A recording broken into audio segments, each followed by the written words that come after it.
remember one of the important things that John said was one of the most difficult, well, one of the things that required the most experience and practice in this art was the ability to learn where to isolate and where to unite, and how to do those things at the appropriate times and often for just the tiniest split second, right? So if you're flowing with someone and you sometimes feel something that feels very heavy, or like if I'm trying to come in on Joe and I feel something that feels very heavy or boom, or very bony, right, something like that, don't think that comes from like suddenly applying muscle, okay? That'll lead you down the wrong path. Even if sometimes you might feel like kind of you're being like stopped, or something materializes and then lets go, like that kind of thing. All right, don't think we're doing it by this, where if Joe's hand suddenly disappeared, whoa, right? Totally overcommitted or whatever. But that idea of feeling when to be totally isolated, anything Joe does, whatever, right? Trying to just be isolated and free, and finding, maybe that tiny split second to just be united.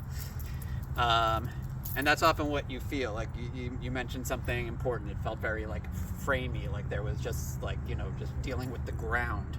If I try to like move through Joe at this moment, it's like trying to like punch the planet or something, right? Because at this moment, boom, that ain't moving. He's secured, boom, and he knows how to drop and have everything united for that split second. But most of the time, what you want to train yourself is to be free and know how to isolate, so that if Joe tries to do that to me actively, I'm not available for it, right?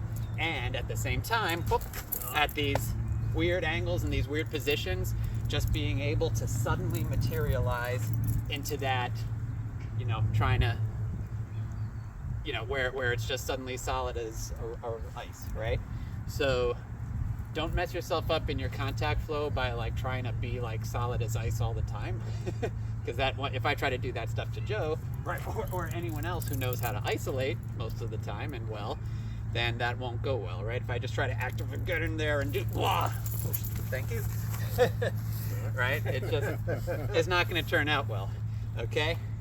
But what I do want to learn how to do just through experience, just feel where it's appropriate, feel where it's useful, not to be stiff, not to use your muscles, but just to align the bones and unite the body, and how to give that up instantly, right?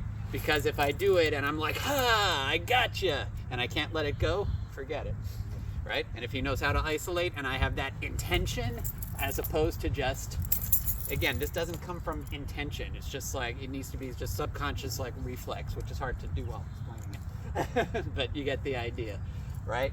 So that idea, especially when you see Joe and I, or anyone else who's been doing this a little while, doing some of this a little more extensive, a lot of just smooth flow and some brief moments, and it might not even be obvious from the outside, but just some brief moments of ice that immediately dissolve, right?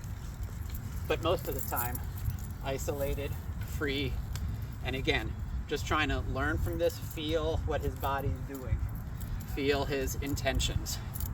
Whoa.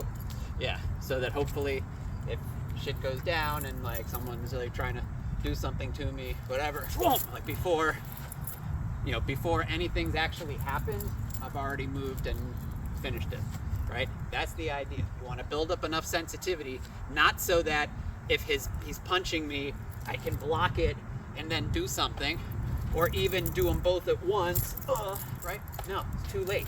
We want to be able to move so that, as soon as he has any intention, that we're moving at that level, right? As soon as Brian's trying to do anything whatsoever, right? Boom. Already moved to a better place. Sorry if I kicked you there. All right. Okay. Clearer?